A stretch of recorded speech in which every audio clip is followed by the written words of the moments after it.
Let's go ahead and get started. So thank you everyone for joining today's webinar on KPIs and metrics that really matter for high performance recruiting. Just a couple quick housekeeping items before we dive in. First, today's webinar will be recorded and distributed, so no worries there, and we'll get that all over to you. And second, if you haven't noticed already, if I learned anything from our guest speakers' webinars in the past, is that he loves interaction. He loves chatting, he loves questions. So throw him all the curveballs, all using the Q&A function at the bottom of your Zoom window. And just a quick intro on myself. My name is Wendy Liu. I run product marketing at Sense. And I'm incredibly excited to have Batman on the webinar with me, founder of Wayne Technologies. All right, just to give a quick intro on Sense before we dive in. Sense is an AI-driven and automation platform that helps recruiting organizations engage their candidates in personalized communications at scale. We live in a really talent-centric world right now where candidates really own the market and where companies that hire right and hire fast are more likely to succeed. So our all-in-one technology and talent engagement platform really helps them do just that. We help connect companies to candidates via chat, text, and email, and help them build trust, accelerate hiring, and improve the overall candidate and recruiter experience. And one of the reasons I'm really excited for today's webinar is because I think all too often the efficacy and impact of recruiting processes are really opaque. Either you're using tools that don't provide clear data and metrics behind your campaigns, or there's a confusion on what data to actually look at, or even worse, you're using the wrong data sets to drive action and accountability within your organization. So to clear that all up for us, I'm going to let Batman take it away. I will go ahead and start sharing. Thanks, everybody. And hey, welcome. Glad y'all are here. I also have a lot of passion around this topic, so I'm going to jump right in. If you have not seen me present before, please know I do not normally save time at the end for Q&A, mostly because I talk too much. So if you have questions, just ping them during the presentation. You can put them in the chat or the Q&A. I have both of them up and open on this side over here. So if you see me looking over there, it's not just my ADHD. It's actually where I have the questions and chat function. So let's rock and roll. So recruitment metrics, KPIs, and data. So first, just a quick second about me. I'm the founder of Wayne Tech. We're a group of sourcing subject matter experts. I am a conference speaker. I absolutely love it. I love presenting. I love giving back to the community. I also like being the center of attention, which is why I am an indoor cycling instructor also. Big fan of like pushing limits around what I think personally that I'm capable of. It's me finishing the New York Marathon and me finishing a half Ironman. If you've ever seen me in real life, you would go, oh, cool. I get it. So really, really like kind of taking that like what's possible paradigm and flipping it and seeing what else we can do. I do love me some GIFs and some memes and general humor. These are my two dogs. It's Blue and that's Honey. I love them more than 99.9% of the humans I've ever met in this world, except for maybe this one, who is my wife, who is awesome. She's literally my favorite human alive, and I think probably the most interesting person I've ever met. So I give love to her wherever I can, including these presentations. And last, this idea of being flawsome. This is going to be really important here, which is realizing that like, hey, we're all messed up. We're all going to continue messing up. We're never going to be perfect, in which case, like, we just need to express and understand the fact that like, that's okay. We can still be awesome and flawed. So our agenda for today, let's look at sourcing versus recruiting. We're going to go over some data points, like what we can actually acquire. We're going to go over the stories they tell and why those stories actually matter to us. And then like, how do we actually get them? How do we get that data? How do we store that data? How do we action upon that data? So first question I have for people, and this is going to be the interactive part, because remember, I could just sit here for silence and it won't bother me.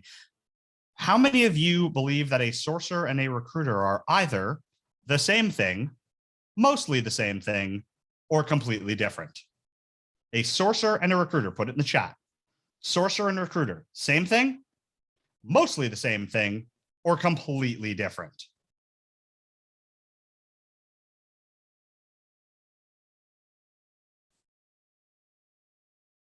Oh, well, holy shit. Yeah, you all said, sorry, if you're watching the recording of this, everybody says either completely different or mostly different. And I agree with, great answer, Matt. Different, but can be some overlap. 100%. Yeah, I love that. Kyle, job duties overlap a lot, but completely different animals. Yeah, I dig that. I dig that answer. The bottom line is they're not the same. They're not the same thing. No, they're not. So here's how I think about it in a timeline of 30,000 foot view of TA, right? Everything from finding the candidates all the way through like processing, by which I mean scheduling their interviews, getting feedback, and closing for the opportunity. And this is kind of like, the more red colors are where I see your sourcing, the more yellows and greens are more on the recruiting side. This box in the middle here is kind of where people, we run into conversations around who does this, sourcers or recruiters, who actually does the candidate screening. I have very strong opinions about this, but this is not the time or the place for that. So that'll be left up to your own process moving forward. But when I say sourcing, I'm typically referring to these two boxes right here, sourcing and messaging. Recruiting, I'm talking about every type of candidate interaction. So the screening, the submitting, and the processing. So I actually put out a survey on this one, right? And the survey numbers got much, much higher than this, but at the time where I pulled all of the data, over 180 results and 130 believe that sourcers and recruiters are very different. Really funny, of all of those, right? Only 3 people said, well, what makes a good recruiter is the same thing that makes a good sourcer. And guess what? Their job title started with an H and also an R. So I'm not going to throw anybody under the bus, but like HR. So there's that. So the whole point, by the way, of this slide is merely to say they're not the same thing. They should not be held to the same metrics or KPIs. A sourcer and a recruiter inherently function differently. Again, this talk is not about the differences between the two. I'm happy to connect with people afterwards and explain them, but a sourcer and a recruiter do not typically have similar modes of thought, passions, desires, things that fill them with joy and things that fill them with rage. They're typically very different. So metrics, KPIs, goals, what? They're not? So when I first started doing research for this talk, I was very under the impression that the phrase metrics and KPIs were completely interchangeable. And depending on what group of people I was talking to would be dependent on which one I said, right? If I were talking to like, just group my peers, like, hey, what metrics guys have, right? If I'm talking to like a board somewhere, I'm like, and what are the key performance indicators that you're using, right? They're actually completely freaking different. They're completely different. So no shame on this because I was one of those people, but any of you guys think right now that metrics and KPIs are the same thing, or that that they're different, but you can't explain the differences between the two of them? That inherently mostly because I'm up here blabbing on about it, that they're different. But like, what are they? Like, what's the difference? When would you use one versus the other? So good share. In some of the orgs I worked for, a few metrics become KPIs, AKA flavor of the month. Yeah, Regina, I see that all the time. Or people are being held to KPIs versus metrics. And people often will say like, oh, well, you didn't hit your KPIs, right? Or you didn't hit your metrics. Like those are very, very different. Matt, that's not too far off, man. I like the approach there. For those watching the recording, he said metrics are trackers of past performance. KPIs are indicators of future success. I think that's an interesting way of looking at it. Let's delve even deeper on that. So I start all my research the same way. I just GTS, right? Google that stuff. And this is what all the different answers say, right? Quantifiable measures used to this, or the key indicators of progress towards a thing, a high-level measure of system output, blah, blah, blah, blah, blah. Cool, yeah, internet speak, it's great. Here, ready? The end result of your tactical actions being sought. What? That easy, guys. A key performance indicator, super straightforward. You're going to do a bunch of stuff to achieve a goal. What were the end results of the stuff that you were doing in relation to what you were seeking to do? The end result of your tactical actions being sought. Boom. So here's some KPI examples. Here are the times where people are like, oh, well, you know, we've got these different metrics. And I see these as metrics, by the way, all the time. It's wild, right? Like, oh, well, one of our metrics is that we have to send 250 messages a week. Ugh, right? Or, you know, one of our metrics is we have to make 3 hires a month. Those are not metrics. These are KPIs. KPIs don't tell a story. KPIs give you a hardball moment in time number. Guys, I want you to remember that. KPIs don't tell a story. Looking at this data gives you no detail at all as to the efficacy of the person in question. Someone sending 100 messages a week or 500 messages a week does not tell you whether they are good at what they do or are seeing success. Keep that in mind. Now, metrics, same thing. Again, mumbo jumbo speak, right? Standard for measuring or evaluating something, especially one that uses figures.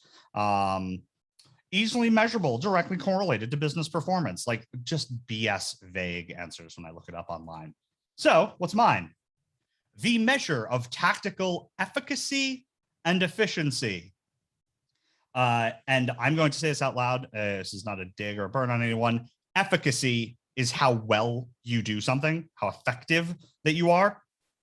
Efficiency is how you're able to do it with how much input you're given, meaning efficacy is I built 10 bikes today. Efficiency is I built 10 bikes in 2 hours. Efficacy is the 10 bikes. The efficiency is how long did it take you to do that? Metrics measure both of those. KPIs do not. KPIs are only looking at the input or the output, not the in-between. What are some great metrics examples? Here we go. So I love this first one. People don't often do this, but like, hey, how many profiles did you look at? And then versus how many did you actually outreach to, right? Did you look at, 783 LinkedIn profiles? Heaven forbid if all you're using is LinkedIn, but 783 LinkedIn profiles, and then you messaged 140 of them? Well, your Boolean probably sucks, right? Like that's a lot of profiles to look at versus just saying, oh, well, I viewed 740 profiles. Congrats. Or, oh, I messaged 140 people. Congrats. I mean, that doesn't tell me anything, right? These are going to be the main types of metric examples. There's a bunch more. I'm going to give you the full list. Here it is. So this is a mix. These are KPIs and these are metrics, all mixed together. I tried to go from the beginning of the recruiting process all the way down through the very end, and then the retrospectives, right? The ones that you gather when you look back afterwards. How long did it take to hire them? How many were coming in inbound versus us having to go get them? And then our NPS. This is the list. These are the KPIs. So ready? Full list. KPIs. If you are using these and calling them metrics, stop it. They're not metrics, they're KPIs. It's a big difference between the two. Okay? Full list, KPIs. Here's the full list again. Here's your metrics. The two caveats here. Submissions to offers yes, it's a metric. I wouldn't necessarily be holding recruiters or sourcers accountable to that, but it is a metric because it does show efficacy and efficiency. Time to hire is in that weird middle ground where like it's kind of column A, column B. I don't think anybody should be held accountable to time to hire, but I do think it should be something that is monitored and actioned upon. And those are two very different things. Monitored and actioned upon versus someone being held accountable to. KPIs versus metrics. So yeah, why are we talking about all this, right? And that's my subtle dig on people who, when I ask for data on something, send me to a Facebook post. If I ever ask you for data on something, don't send me to a Facebook post. I will maybe feel bad about it, but I will public shame on that. That is dumb. Give me data. I want real data, right? More importantly, here's the deal. People are misusing the two of these terms, and it's causing a very, very negative interaction in the space. It's causing good recruiters to do shitty things to hit numbers, and it's causing shitty recruiters to look really awesome because they're hitting these arbitrary, stupid numbers. So here's what we got. Tracking and accountability. This is just what I was talking about. Tracking. So if you look, right, and I'll give you the spoiler alert here. Tracking, KPIs. What do we need to focus on? Accountability. This is, hey, you have to take ownership of this. This is telling me how well you're doing this thing.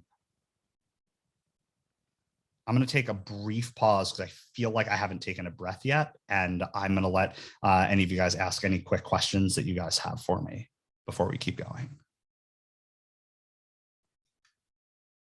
Will we get a recording of this? Yes. My boss today, just before this webinar, was asking me to meet KPIs as metrics, and I want to send this to them. You should 100% do that. I'd be willing to talk to said boss because we have this. You know what, Brooklyn? First off, your name's awesome. I'm from New York. Second, sorry, real quick, I'll tell you the story. But Regina says most recruiters feel like they are accountable to meet metrics that are tracked. Yeah, of course. And a bunch of recruiters work for shitty companies. Like I totally hear you, Regina. It's just, that's the nature of the beast. The goal in doing this, though, is to understand how can you track things and tell a story to your boss. So your boss says, you know, you only sent out X, right? Your goal is to do this, but you can tell like a deeper story. So I'll share two quick personal stories. I'm going to go out of screen share mode for this so I can make eye contact and kind of talk to you guys. First, Brooklyn, your boss was having that conversation about KPIs as metrics. This initially stemmed from a conversation that I had while running a roundtable at SourceCon Atlanta. And we're talking about data and metrics. And I thought, are you kidding me? Like, I've got a pretty outgoing, interactive personality, and you put me on a roundtable about data and metrics. Wound up, it was a blessing in disguise. It brought me to researching all of this stuff. But I sat there with a director of TA and a sourcer, right? There were like 3 other people as well, but like we were having a conversation. We were talking about data and metrics, and the sourcer made a comment regarding like, yeah, we're given all of these bullshit numbers we have to hit. That was actually a verbatim quote. The director said something to the tune of like, yeah, we just find that when we don't give numbers that people are lazy. And I said, great. I said, let's check this out. I said, okay, director, how many, I think I used the word phone screens should a recruiter be doing in any given week? And he said, oh, they should be doing at least 25 to 30 phone screens a week. And I said, okay, great. And I said, sourcer, how do you feel about that? And they were like, are you kidding? That's like 5 or 6 phone screens every single day on top of finding the candidates, messaging them, getting them in touch, scheduling, doing all of this stuff. Like that's like almost 4 to 5 hours of work every single day outside of everything else we have to do. I'm like, cool. Now, sourcer, how many phone screens do you think you should do a day? And they said 2. I was like, okay. Director, how do you feel about that? The director's like, are you kidding? That's 10 phone calls a week. Like all week, you're going to make 10 phone calls to screening candidates. That is not enough. And I got a really great opportunity to look at both of them and say, hey, you know what's really awesome? As a third party with no dog in this race, I can tell both of you that you're equally full of shit and neither of you has any idea what you're talking about. Why 10? Why 25? Why not 23? Why not 11? Why not 7? Why not 14? Why not 38? Right? Why? Well, because your number ended as 0 or a 5 and it sounded like a really good average. We had no data to support your decision. You just threw out this metric that like, here's what it's going to be now. It's a bullshit, stupid number. It doesn't make any sense. You're both just talking out of your ass as to how you're feeling about stuff, not any historical data that can validate the fact that if you do X, Y will happen. And yes, no, Brooklyn, this isn't a dig, just to be clear. Brooklyn said, boss is awesome. And it's part of the goals, kind of like resetting and going through the process of fine tuning all of this. And I don't believe that any boss or employee is good or bad. They're just operating from a place of understanding what they understand and not understanding what they don't. The problem is, and this is not a dig necessarily on bosses, it's also the employees who state things like, whoa, we shouldn't have to do more than 5 phone screens a day. And it's like, why? Because you don't want to? Because it seems like too much? Show me some data. Provide me some data. And just like their executive counterparts, employees cannot provide the data to do that. They're just speaking out of their ass. And so the goal here is, hey, how can we avoid that? Really easy way that we can avoid that. Let's operate from a place of dealing with hard data, and let's only hold people accountable to metrics. This idea of how many phone screens you did in a week is irrelevant. So here comes my second story, Regina. I have, this is a true story. One of my best friends in the world used to work for Amazon. I'm sorry, unnamed company. He was responsible for placing like managers and above in technology, right? So like super sought after, very well paid. And he was averaging 1.5 to 2 placements every single month of these like $300 to $1 million employees every month. And wouldn't you know that after 6 months and hitting just under 12 hires at that level, he was put on a performance improvement plan because he wasn't sending 250 messages a week. Subtract that, right? Because what was a metric, quote unquote, they were holding him to? Messages sent per week. It didn't matter that he is actually good enough at this job that he could send out less than 100 messages and get the same number of responses as someone sending 250, or that he could only send 50 messages and still wind up with the same end results. Why? Because they were holding him accountable to a number that simply showed input or output, not the efficacy of their work. Sylvia nailed it. Depends on the role, the qualifications, and so much more. So, in the great way that I have this conversation, and Brooklyn, I highly suggest, I assume your manager will be super open to this. How do these metrics or KPIs, whatever's being addressed, right? I don't know what's being addressed for you. How will they take into account someone being really good at their job? If someone's good enough at their job that they tell me, hey, you give me an open job order, I'm only going to need to send out 100 messages. I only need to talk to like 10 people at most, and I'll place that job every time. Cool. I don't care about them sending out 500 messages a week then, right? And if someone starts and they're like, oh, I'm going to send out 500 messages every single week and just crush it, that doesn't guarantee that they're good at their job. That just means they're good at throwing shit against the wall. And so how then can your metrics and KPIs serve their function?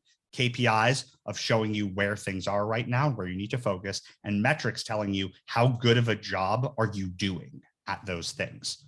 Because your metrics should get lower over time. Your KPIs should remain the same, right? Your metrics. How many phone calls do I have to make a placement? As you get better and better, that number should get lower and lower. So what are you pushing for when you say we need to do 20 phone screens a week? You're saying basically that, hey, I don't care how good you get at your job, how efficient you get, you have to just do the number of work that I want. So what's your motivation for getting better at the job and not just throwing numbers up at that point? And that's typically why. Someone had a boss that put them on a PIP for not having 10 submits in a week when they closed 300K in fees that month. And it's like, cool. So in this example, Jennifer, thanks for sharing that, right? Like, that's a great example of why in the world would someone care about the number of submits if you're saying, yeah, I don't need 10 submits to do that. I can do it in 5 submits because I'm so freaking good at my job. Oops, sorry, yeah, Billy, no problem, man. Thanks for joining. I'm going to pop back into the Prezzo real quick so we can keep rocking and rolling. But I wanted to have that quick chat because those are 2 stories that like filled me with rage while I was making this presentation. So here's what I was just talking about, that idea of what's the motivation of working smarter, of getting better. Here's the 2 things you're going to say to yourself about your career or your job. I'm going to work harder. I'm just going to out hustle everybody, or I'm going to work smarter. I'm going to find a better way to do this. Really good recruiters will out hustle their competitors. Great recruiters will find a way to be lazy and get the same output. I always tell people, you can be an unintellectually curious recruiter who works very hard and be good. You could be a lazy, very intellectually curious recruiter and be great. You can't be lazy and you can't not be hardworking and intellectually curious. Have to be one of the 2. You get both of them together, that's when magic happens. So the why and the how. This kind of lended back to that idea of like, where'd that number come from? You tell me a KPI and show me a 0 or a 5 at the end of the number, and I'm just going to laugh at you. What's the KPIs? We need 10 placements a month. Why? Why not 9? Why not 11? And you have to see how people respond when you ask that question, right? And go up like, oh, well, why not 11? Well, we thought that 10 would be more fair. Well, why not 9? There's no reason. It ends in a 0. They thought it sounded good. It's a round number. So how do we actually get this? And why does it matter, right? What story does this actually tell for us? So this is a big one. The profiles viewed versus messaged. This is going to talk about the quality of your search, right? I made that joke earlier about like, oh, you need to put a little bit of work on your Boolean if you're looking at, 700 profiles and messaging 100. But this is actually a really great metric. And most people don't track this. Most people do not track this. They'll track the number of people they messaged and responded, but not, hey, how many profiles came up in your search? And then how many of those did you actually wind up reaching out to? And one of the reasons is it's definitely a difficult thing to do. There's no tool that can do it for you. Dan, what a great quote. Give the hardest job to the laziest person. They will find the easiest way to do it. Yeah, I'm an inherently lazy human. I work very hard, but I'm inherently lazy, which means like if I'm standing at point A and you want me to go to point C, I'm going to try to find a way to do that without having to go to point B first. Yeah, Regina, great. I'm not lazy, just efficient. I've even foregone that. I'm lazy. It is what it is. I'm inherently lazy. I just work hard. So how can we monitor this? Profiles viewed versus messaged. There's actually a tool called Quickly, and quickly, before I go forward on this, please note that I'm not responsible for how you use Quickly. Quickly is in violation of LinkedIn's terms of service and must be used with caution and at your own discretion. So Quickly is a really great tool that'll actually scrape the data off of LinkedIn and enable you to manipulate it however you need to. So check it out. You literally can pull all of this data. You choose what you want from each of the jobs, and it pulls all of it out into a spreadsheet. Here's the deal. If right now you didn't just go, oh, holy crap, that is so awesome, you're probably a recruiter, not a sourcer, and that's totally okay. If right now you're geeking out because all of your data is in a spreadsheet, you're probably a sourcer, or you're a recruiter who's doing sourcing and just hasn't realized yet that their heart is truly a data nerd. Welcome to the world of sourcing. Can we use this in a tool like Seekout? Brooklyn, you do not need to, because Seekout lets you export everything directly into a spreadsheet. The only tool that doesn't is the Blue Devil, because they're a bag of asses. Sorry, if anybody here works at LinkedIn, I'm actually, you know what? I'm not sorry. I'm not sorry at all. Your company sucks. Quickly versus Duck Soup. Quickly is a scraper. Duck Soup is a message and connection automation tool. So Duck Soup will work within your LinkedIn account and basically say, hey, here's a list of folks. I want you to connect with them. And I want you to, message them as you're going through. Quickly will very easily go and just scrape your entire search. So you have a search with 200 people in it. It'll pull every piece of data on their profile out into a spreadsheet like this. Yeah, Carol, I hear you. Brooklyn, Blue Devil is how I call them. It is what it is.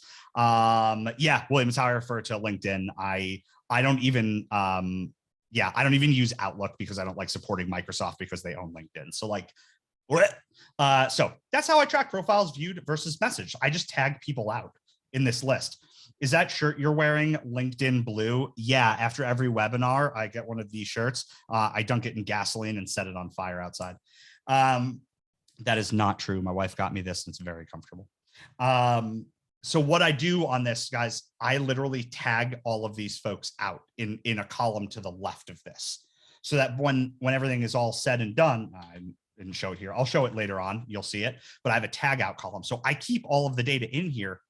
Do you know how much easier and faster it is for me to do it this way? I can literally just sort by years in job, this column I right here. Oh, have you been in your current company less than 6 months? Eliminated. I'm not going to bother messaging you. You haven't been there long enough. Oh, you've been there more than 10 years. I'm not messaging you. You've been there too long. Done. Eliminate them. I have to look at their profiles. Same thing with their current titles. I can just scroll down, just tag out, tag all the way down. I don't have to look at any of their profiles. You can eliminate 50% of the people just by sorting data. Then you can look at profile by profile. Spreadsheets are your friend. If you don't think so, tell your sourcer to watch this later. Searches per search. This sounds silly, but it actually, oh my gosh, Brooklyn, yeah, connect with me offline. Seekout is my favorite sourcing platform. So I will gladly walk you through that. I love it. So searches per search, we actually keep track of this internally. How many times did you have to go to what we'd call the proverbial drawing board until you got enough candidates to get the job done? Right? So how do we do this? You can use a tool like Sense, or you can use a spreadsheet to do this. Obviously, if you have access to Sense, it's way easier to do it with that than to create all these spreadsheets. But if not, you can always use a spreadsheet and do it the more complicated way, like I do. And what we do is we actually associate each of the candidates who comes back in a search with a specific platform and string. So check this out. Number one, save every Boolean string that you write, right? Hey, Brooklyn, you seek out, check that out, right? We keep all of our strings in here. So that way we can keep track, hey, how did this search work? And you'll see J1, J2, J3, J4. That's Julia on my team. And she writes, that's the first revolution, the second, the third, and the fourth, and which platform. And then check this out. In our actual data sheet, you'll see here it says the rev. We call them revolutions. Boom. Each of the revs, what source they came from, and the actual candidate. So we can look back and say like, oh, hey, this person, Howard Wang, was from R12. R12 is down here. Here's the exact search string we used on LinkedIn to find Howard Wang. That's awesome. Thank you, brother.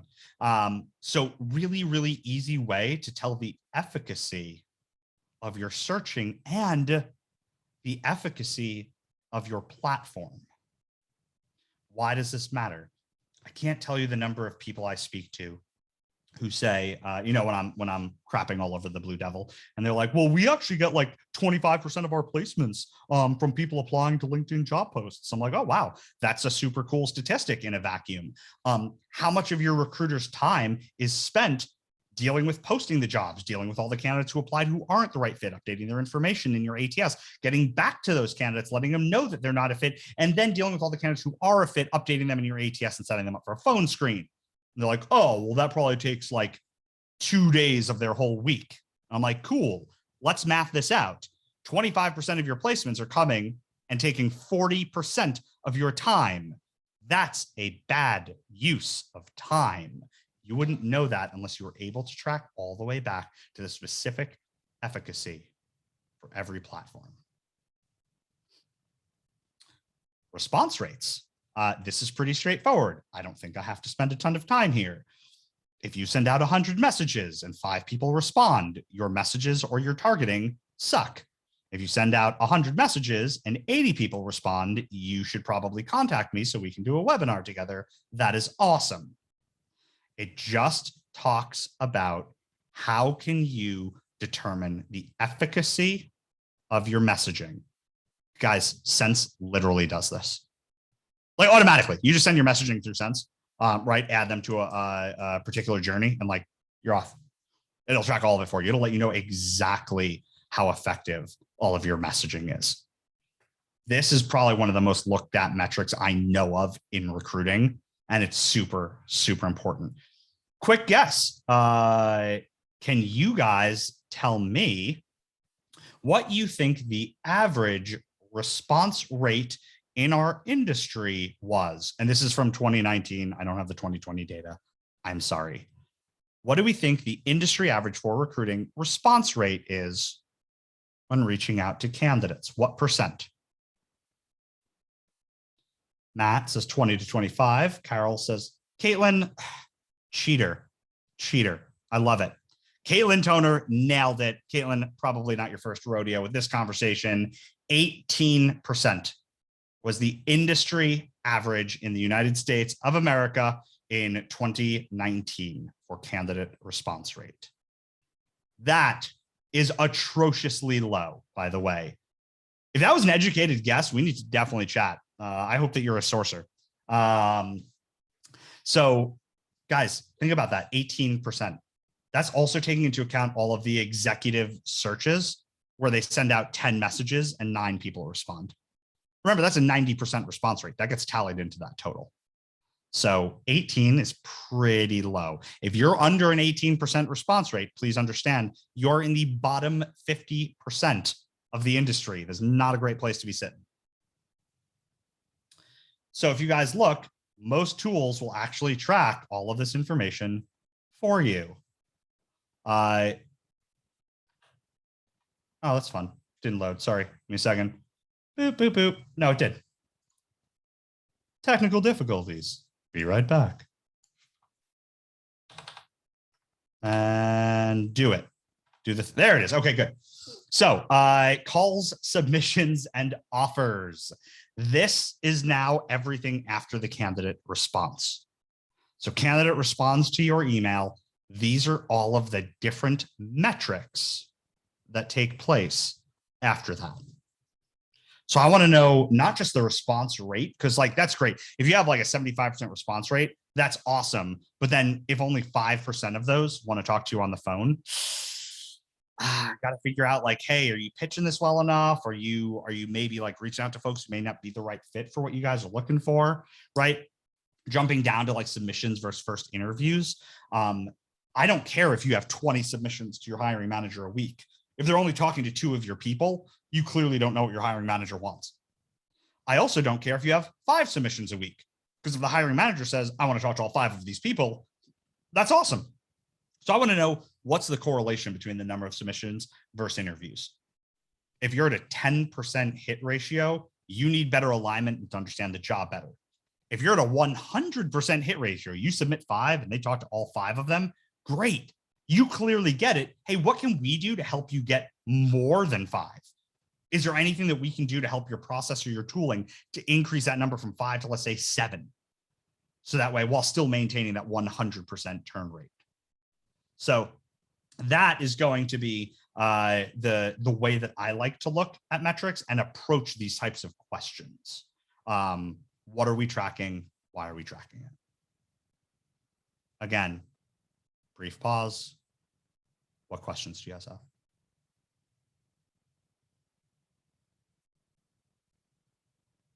No questions. Okay, fantastic. Keep rocking and rolling. Time to hire. Okay, so here's the deal.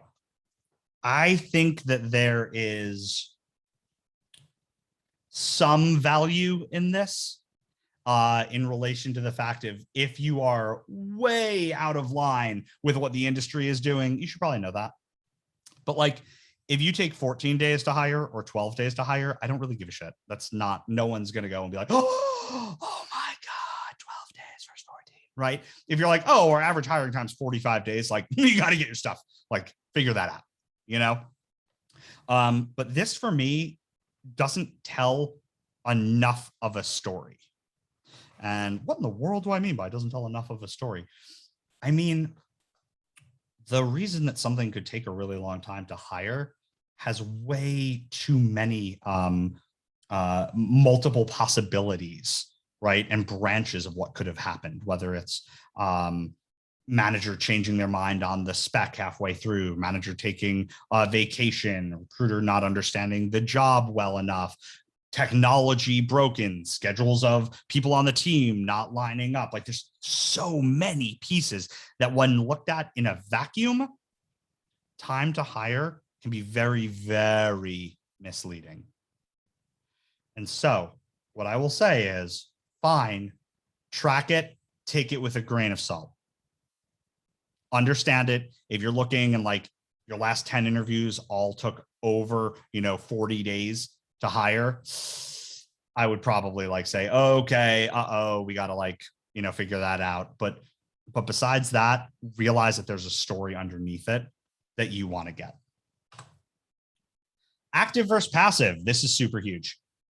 How many people are you hiring who apply to your job or reach out to you versus that your sourcers, recruiters have to reach out to get them? This goes back to the exact point, I won't harp on it anymore, of the example I gave when somebody said, I fill 25% of my jobs for my LinkedIn job post. It's like, well, cool, but you spend 40% of your time dealing with that. So on the surface, right, when you're like, oh, we have 100 jobs open, I fill 25 with LinkedIn ads. It's like, whoa, that sounds really cool. That's great. You should use that avenue. Yeah, but we spend 40% of our time to get those fills. So now we only have 60% of our time left to get 75% of the placements. It's actually not a good use of your time. It's really important to understand not just the percentage that comes from active versus passive candidates, but also the time spent dealing with active versus passive. Because remember, when you're sourcing passive candidates, people who aren't applying to your jobs, you don't have to take all the people's profiles that you look at who aren't the right fit for your job and put them in your ATS and update their information. You don't have to do that. So you winds up taking a lot less time because there's not as much busy work. So really, really important as we look forward on that. This is what I was talking about measuring the nose. Remember I mentioned, I'm going to show you guys a picture. It'll be the tag out column and kind of show you, and I have the spreadsheet of data. I want every single profile I even look at to be present on the spreadsheet. I want it to all be there. And then I keep all of the rows there. I don't ever delete a row. But what I do is in the left-hand column, I put a tag, right? So you'll see some of these say experience or title or location. That means they're not the right fit for this job because their title doesn't line up, their experience doesn't line up, they haven't been in the role long enough, or they've been in the role too long, whatever the case may be. We just use that left column to denote why they're not a fit. So this enables us to do a couple of things. One, we can say, hey, I looked at a total of 873 profiles. Here's the top, 200 that I'm reaching out to over the next couple of weeks. And it enables us to have a conversation with our hiring managers and say, hey, I want to make sure I'm on point here. Right? Because you're telling me you want X and Y and Z, A, B, and C, blue, red, and green, and also these other things. Hey, here's 1,200 profiles I looked at. Here's the reasons I eliminated them. Here's the platforms I used. Here's all of the search strings I used. Can you please tell me where I'm either looking for something I shouldn't be, or I'm not looking for something that I should be? or that I'm looking in the wrong location, or that I'm eliminating people for the wrong reason. You're able to have a conversation with a hiring manager that isn't, well, what you want is unrealistic. It's not out there. There aren't that many people, blah, blah, blah. BS. That's BS. That's the same BS conversation you had with the director, telling them that you should only do 2 screens a day. Come with some data. Sit down and have a real conversation about what you're seeing and what you can do better or differently. Boom. Also, different platforms. We like looking at our candidate source. This goes back again. We had this conversation. I'm not spending time on it, but I track every single platform where a candidate comes from. This is super easy using Sense, guys. Like, it's super easy. You can assign a tag to it. You can assign your source, but make sure you know where everybody's coming from. So when somebody says, "Hey, what's your most efficient source for hiring candidates?" You're not throwing out your favorite. You're throwing out the one that actually gets you the best results for the time spent. So here's why I say this. Here's 2 examples, right? This was a Cohen search and InfoSec manager search. These are real data, real numbers. And if you look, right, you're looking at like, 125 profiles from Seek Out, 83 from LinkedIn, 271 from Human Predictions, and 269 from Amazing Hiring. Wow, that's incredible. But then you actually break it down and you're like, hey, how many of those 269 did we message?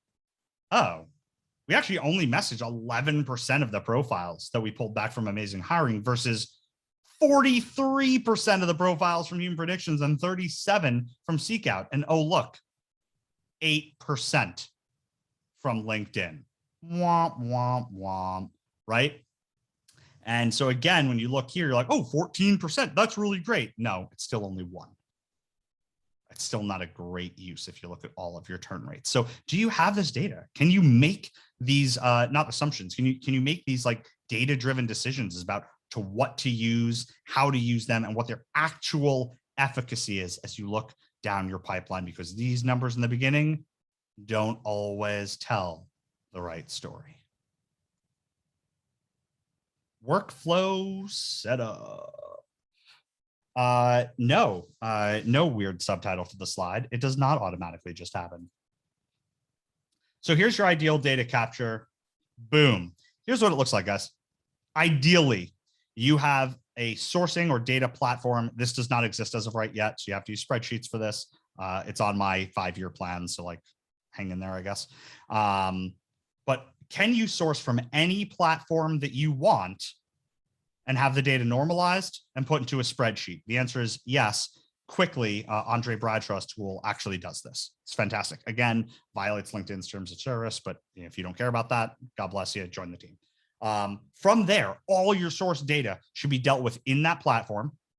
And then all candidates you reach out to should be done in one messaging data platform. Guys, that's Sense, right? The guys who are hosting this, they're not just like a host because they like, talking about data. They're a host because they actually do this. Their tool actually ingests all of this data, enables you to put people into these specific pathways for messaging and automation, and gives you all of the data telling you like, hey, here was your open rate, here was your reply rate, here was your click-through rate. And then because Sense actually deals with the candidates all the way down the pipeline within your ATS, they can actually tell you like, hey, from this message, here's the number of people who actually got hired. Here's the number of people who made it to a first round interview. You can actually do all of that work because, as I said, interviewing and beyond, it's your ATS. I use Loxo as an ATS, and then Sense is the thing that captures all of the data and enables me to kind of walk candidates down through that process. It's marvelous. Here's what my sourcing data platform looks like. It's actually a little bit different than this now. Believe it or not, there's actually more columns. I can't actually believe that's true. It is. Yeah, it's crazy. Oh, sorry. That's the first half. Here's the second half of that same sheet. This is what all the headers look like. This is the data that we collect for every single candidate. And then we filter them out how we want to. So we built our own spreadsheet to do this. It was awesome. Messaging data platform. Look, it's Sense. Holy crap. That's so awesome. Look at this, guys. So you can check, obviously, look, how many messages are people sending? But then you can delve deeper and say, yeah, but like, how many were like the responses who actually came back? How long did it take? Here's a great one. How long did it take your recruiter to reply back to that candidate? How many times you're like, oh, the candidate went dark. Yeah, well, you took 3 friggin' days to reply to them. That's your fault, not their fault. Shame on you.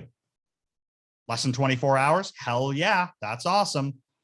Great data and tracking for all of the messages. And Sense actually does this not just for emails, but also they have text messaging and chatbot. So really cool to be able to scroll down and see not just the KPIs of the number of messages, but like how many of the candidates opened that, how many responded, and again, super unique, how long was the response time from the recruiter.